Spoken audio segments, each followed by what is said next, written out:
Solo a Dios la gloria, solamente a Él se debe dar gloria.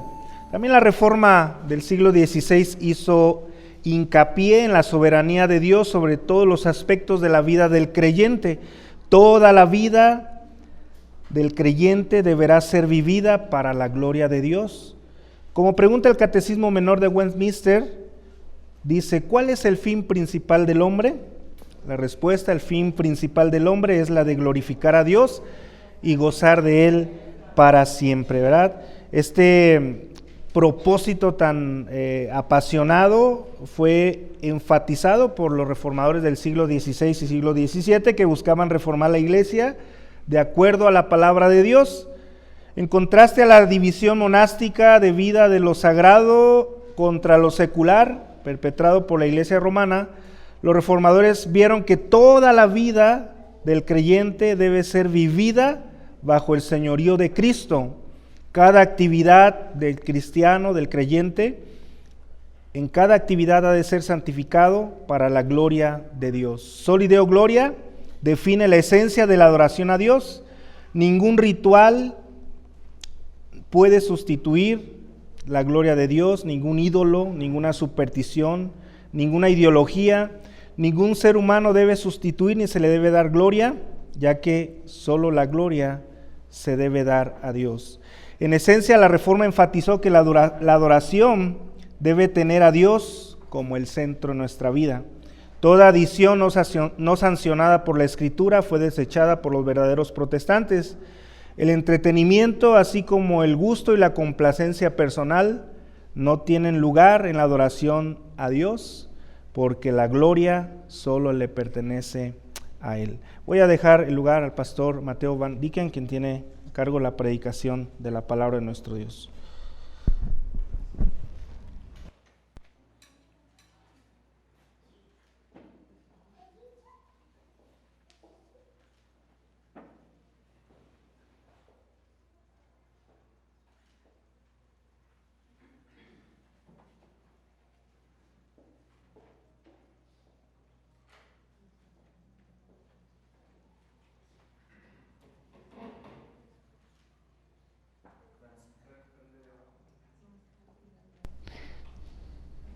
¿Ahora? Bien. Buenas noches. Vamos a orar. Oremos. Señor, gracias por este día, esta noche que nos has dado.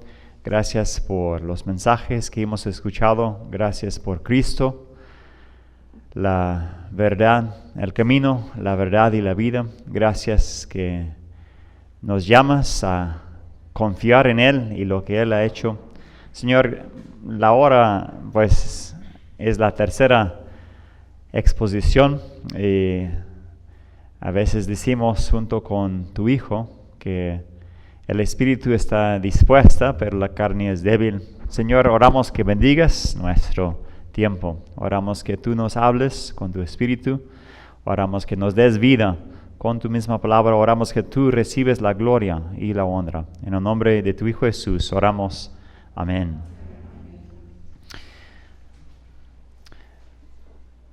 El pasaje que es el tema para hoy, voy a leerlo de nuevo, Romanos 11:33. Oh profundidad de las riquezas, sabiduría y de la ciencia de Dios, cuán insondables son sus juicios e inescrutables sus caminos. Porque ¿quién entendió la mente del Señor? ¿O quién fue su consejero?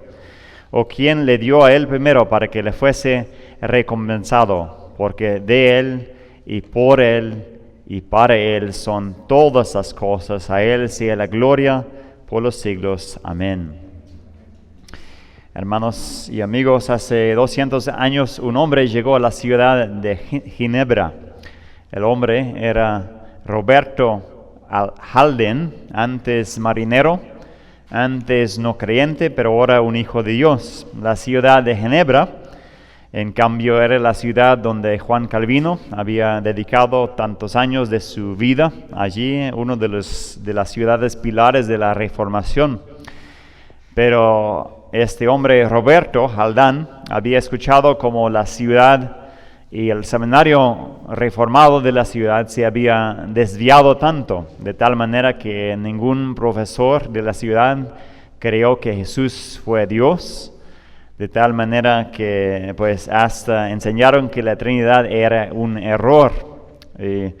Roberto había orado por esa ciudad por muchos años y llegó y buscó hablar con la iglesia, pero no encontró ninguna puerta abierta. Estaba por salirse de la ciudad, rendido, cuando sucedió en el último día que la persona que le iba a dar un paseo, un recorrido de la región, el último día tuvo una migraña y en cambio mandó a un seminarista. Y Roberto Haldán habló con él. Y el siguiente día el seminarista llegó a su hotel y habló con él, y el siguiente día llegó con otro seminarista, y el siguiente día llegaron 5, y el siguiente día llegaron 20. Y gracias a eso, un estudio del libro de Romanos, de esta carta a los romanos, ellos, los seminaristas no creyentes, fueron convertidos a conocer al Dios vivo a través de su Hijo Jesucristo. ¿Qué era lo que cambió a esos seminaristas de una creencia muerta y falsa a ser antorchas ardientes para Dios en medio de un pueblo no creyente? Una sola cosa: la gloria de Dios. Eso era el centro aquí. Pues puedes leer del comentario de Roberto Haldán sobre eso y cómo habla de que como el centro, la gloria de Dios que vemos aquí, que todo es para su gloria. Yo, tú, cada persona, esta creación, todas sus obras de salvación, incluso también de juicio, también son para Dios y para su gloria. Y realmente la gloria de Dios está el centro de la reformación. Es lo que hemos estado viendo en esta conferencia. Si pensamos en los 5 solas, sola escritura, la primera sola que vimos hace ¿cuántos años sería? 2018 por ahí, 2017. La base de nuestra fe se encuentra en la Biblia. Pues podemos escribir, obviamente, podemos tener nuestras creencias, nuestros credos, nuestras tradiciones, está bien, pero la base de todo, a donde tenemos que regresar siempre, no es la palabra de Dios, sino la palabra de hombre, sino la palabra de Dios. La gloria es para Dios. Igual la sola gracia, somos salvados por Dios por ningún obra añadida a nuestra, añadida a la mezcla. A Dios sea la gloria, sola fe. La fe es la mano vacía que recibe esa misma gracia. Dios mismo da la fe.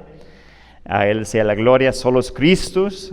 No ocupamos más mediadores entre Dios y nosotros. No ocupamos a los santos para interceder por nosotros, a María, como si la obra de Cristo fuera suficiente. Podemos entrar con Dios y llamarlo Padre y hablar con Él por Cristo, Padre, Dios, por medio de Él. ¿Qué cosa? A Él sea la gloria. Y entonces ven como soli Deo gloria.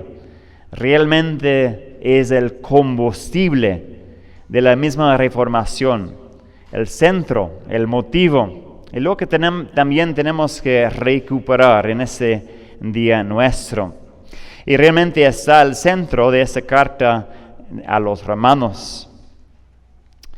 El centro de esta carta a los romanos. El libro, la carta a los romanos, contiene 3 secciones, 3 partes. La primera parte, la sentencia contra nosotros, Romanos 1 a 3a, por ahí más o menos. La sentencia contra nosotros. Y luego la segunda parte, 3 a capítulo 12, la salvación por Cristo. Y por fin, capítulo 12, el servicio nuestro de gratitud a Dios por las cosas que Él ha hecho con nosotros. Pero si te fijas, si estudias la carta a los romanos, no hay hasta capítulo 12, o quizás en 2 lugares más o menos, pero no hay ninguna mención de nuestra respuesta a la que debemos a Dios. Todo se trata, pues, de la primera parte de nuestra caída, nuestra falta, nuestro pecado, nosotros perdidos, y luego se trata de la obra de Dios a favor nuestro. Todo, 3 a 12, ¿cuántos capítulos son? Todo de la obra de Dios a favor nuestro. La gloria es para Dios, no para nosotros. Entonces, es lo que Pablo dice aquí, todo se trata de Dios, y cuando entendemos eso, cuando vemos realmente lo que Dios nos ha hecho, vamos a responder. Como esos seminaristas que fueron cambiados y un profesor no creyente hizo la pregunta a Roberto Haldén, ¿qué hiciste para cambiar a esos? Pues cuando vemos realmente la obra de Dios por mí y entendemos entonces la vida cambiada para vivir para Él. Y entonces la gloria es para Él. Aquí Pablo está viendo en capítulos 9 a 11 de la elección. ¿Y por qué entonces Israel no ha creído este mensaje recientemente? Y él pues entra en el tema de la elección. Y si nada nos puede separar de Dios, pero Israel, pues de ellos es la salvación. ¿Cómo entonces están separados? Y él está entonces hablando de la elección y nos dice, según la misma palabra, que como Jacobo, por ejemplo, Dios escogió a él. No por nada en Jacobo, un hombre tramposo, un hombre ratero, un hombre que querías que viviera con tus hijos para enseñarles sus trampas, pero Dios escogió a él para salvarlo y mostrar su misericordia en él y en su descendencia. Y a Esaú, un hombre fuerte, hecho, derecho, con carácter, con fuerza, Dios lo dejó. En su pecado Dios no escogió a él para mostrar en él y en su descendencia también su juicio, el pecado y su juicio, el castigo de Dios. Pero todo se trata, es lo que Pablo termina aquí, todo se trata de la gloria de Dios. Dice aquí a la iglesia, ustedes quizás, nosotros también, tenemos la tentación de mirar al mundo alrededor y decir, yo soy mejor que ellos. O mirar a otras iglesias también podemos caer en esta tentación, pues obviamente hay momentos donde tenemos que hablar de doctrinas falsas por amor a nuestros hermanos, por amor, por la gloria de Dios, tenemos que entrar en eso, pero igual podemos pues estar, como decimos en inglés, aplaudiendo a nosotros mismos. Y Pablo dice, no, es por la gloria de Dios, únicamente por su soberanía, por su elección de ti, para mostrar en ti su gracia. Y no te jactes, porque si sigues en ese orgullo, pues entonces Dios te va a rechazar, como pasó con los judíos. Todo es de su gloria, todo es de su obra. Todo es de Él. Y es aquí donde llega con la doxología. Y son las últimas palabras en la carta de los Romanos también, una doxología. Al único y sabio Dios sea gloria mediante Jesucristo para siempre. Amén. Igual aquí, la misma cosa. No seamos arrogantes, sino temerosos, dice Romanos 11, 21. Todo se trata de la gloria de Dios. Vamos a ir a 2 pasajes en el Antiguo Testamento que dicen lo mismo. Isaías 42, 8. Isaías 42, versículo 8.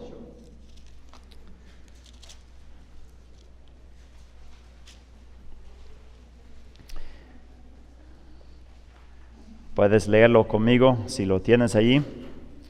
Yo, Jehová, este es mi nombre, y a otro no daré mi gloria ni mi alabanza a esculturas.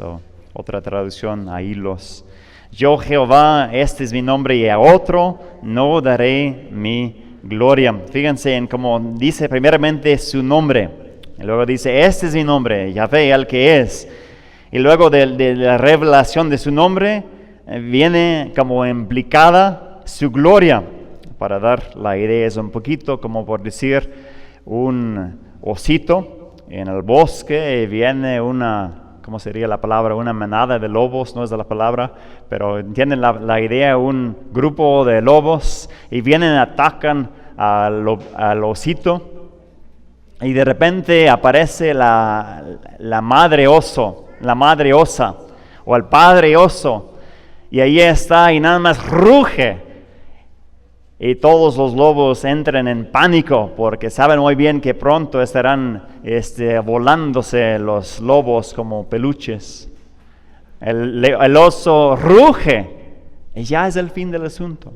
Es lo que dice aquí, pero es el Señor diciendo, yo, el Señor, ese es mi nombre. A otro no daré mi gloria, yo, nada más tiene que decir su nombre. Y la gloria es para Él. Y Él está hablando de la salvación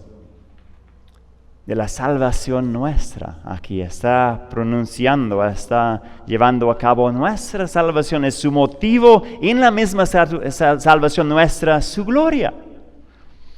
Y la otra cita, Isaías 48:11, dice lo mismo. Aquí Dios está diciendo, estaba por terminar con su pueblo rebelde, estaba por acabar con ellos, destruirlos por su pecado, por su rebeldía. Puedes leerlo justo antes, pero se refrena, no lo hace por completo. Y en 11 dice lo siguiente, pueden leer conmigo. Por mí, por amor de mí mismo lo haré, para que no sea amanciado mi nombre y mi honra no la daré a otro. La razón por no destruir al pueblo de Dios allí, pues simplemente la gloria de Dios, la gloria de su nombre, simplemente por eso. A veces cuando pensamos en eso, pues entra una duda, pues ¿cómo es que el Señor busca su propia gloria? Si yo buscara mi gloria, pues todos estarían diciendo, este pastor Mateo está buscando su propia gloria, algo está mal. Pero dice aquí el Señor, yo busco mi propia gloria, mi gloria no la daré a otro. Entonces, ¿cómo es el Señor no egoísta? Pues por el tiempo no podemos entrar mucho en la pregunta, pero si existiera otro bien superior que Dios buscara, que no fuera su propia gloria, entonces ese bien sería mejor que Dios, ¿no? Sería como otro Dios. No existe ningún bien mayor, mejor que Dios mismo. Entonces es Dios. Y se trata de darle la gloria. Dice Thomas Goodwin, un puritano, escuché esta cita en una conferencia recientemente y cómo esa cita cambia el enfoque de nuestras vidas. Dice muy simplemente, el propósito principal de Dios en traer a Cristo al mundo no era para nosotros, sino nosotros para Cristo. Lo repito, el propósito principal de Dios en traer a Cristo al mundo no era para nosotros, sino nosotros para Cristo. Es decir, todo lo que Dios estaba haciendo en Cristo, de salvarte, de llamarte, de redimirte, de entrar Cristo en el mundo, no era para ti, sino tú para Cristo. Si captas el punto, todo cambia, es un giro por completo a la cosa. Y es por eso que Pablo dice aquí igual en Romanos 12, pues, porque de Él, y por Él, y para Él son todas las cosas. A Él sea la gloria por los siglos. Amén.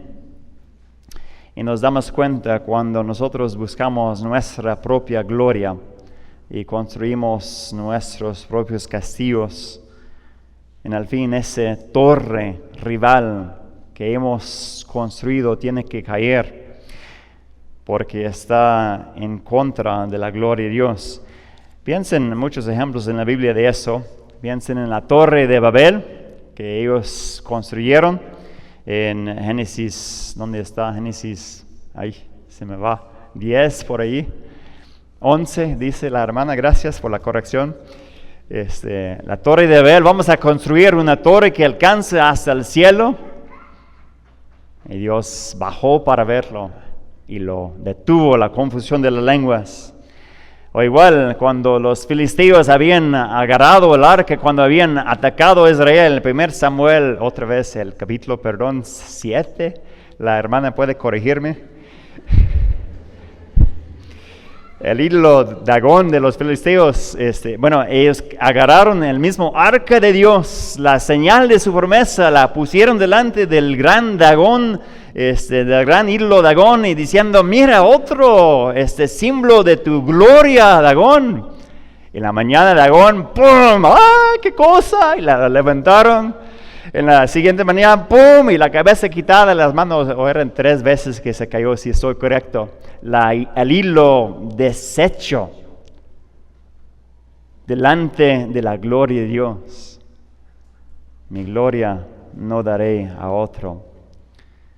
La misma razón que vemos en Nabucodonosor, cuando él estaba viendo a Babilonia, a la ciudad de Babilonia, su grandeza. Es una ciudad sin par en el mundo antiguo. Él dijo lo siguiente, miren la gran Babilonia que he construido como capital del reino, la he construido con mi gran poder, para mi propia honra. ¿Y qué pasó? Según la profecía que él mismo había soñado antes, pues vino la palabra y Dios lo bajó y lo convirtió básicamente a un animal. A un animal se le fue la mente. A veces mis niños producen eso en mí, pero eso es otra cosa. Y entonces Dios lo recapacitó después de 7 tiempos y lo puso sobre el imperio babilonio a un hombre humilde. Más tarde Babilonia, ellos siguiendo lo mismo, Dios dijo lo siguiente contra ellos, Isaías 47, versículo 8 a 7, ahora escucha esto, voluptuosa, hablando de la ciudad, hablando de la gente dentro de la ciudad, tú que moras confiada y te dices a ti misma, yo soy, no hay otra fuera de mí. De repente, en un solo día, una catástrofe que ni te imaginas vendrá de repente sobre ti. Y tú dices que voy a construir mi reinito. Y tú dices que voy a vivir para mi castillito. Y tú dices que seré un gran hombre, una gran mujer y todos hablarán de mí. Aguas. Mi gloria no daré a otro. Esa es la razón por la cual todos los reinos edificados sobre el hombre caerán. Y lo mismo puede pasar en una iglesia. Cuando un hombre toma la gloria para sí mismo y construye el reino a su alrededor, sobre Él, sobre su imagen, sobre su presencia, carisma, etc. Pero ¿qué pasa siempre cuando hacemos tantas historias y todavía nosotros tan tontos para entender eso? Pues Él cae en orgullo, Él cae en pecado sexual, cae en el abuso y el reino se cae. ¿Qué es una de las primeras cosas que Jesucristo nos enseña a orar? Venga tu reino. Hágase tu voluntad en la tierra como en el cielo. ¿Qué es la primera bienaventuranza? Dichosos los pobres en espíritu, los ricos, ¿no? Los pobres en espíritu, porque suyos es el reino de Dios. ¿Cristo nos llama a vivir para nosotros mismos? No, Cristo nos llama a morir a nosotros mismos, a negar a nuestro propio reino. Y así encontraremos a Él. Es algo tan serio. Igual, cuando nosotros que llevamos el nombre de Dios viven y actúan como el mundo, como pasó en la iglesia de los Romanos 2:24, porque como está escrito, el nombre de Dios es blasfemado entre los gentiles por causa de vosotros. Dios puso su nombre sobre nosotros. ¡Qué privilegio, amados! De que Cristo puso su nombre sobre nosotros, podemos llamarnos cristianos. Y de llevar ese nombre de Cristo al mundo. Y yo soy cristiano y yo vivo para Él y Él me salvó por su gracia. Entonces, si vivimos y actuamos como el mundo, pues con cuidado. Aquí el pasaje nos dice lo siguiente, en versículo 34, porque ¿quién entendió la mente del Señor? ¿O quién fue su consejero? Y aquí también quiero girarlo un poquito y terminarlo, no sé cómo vaya con el tiempo, para ver que también esta doctrina de a Dios y a la gloria es nuestro sustento, es nuestra fuerza, es nuestro ánimo.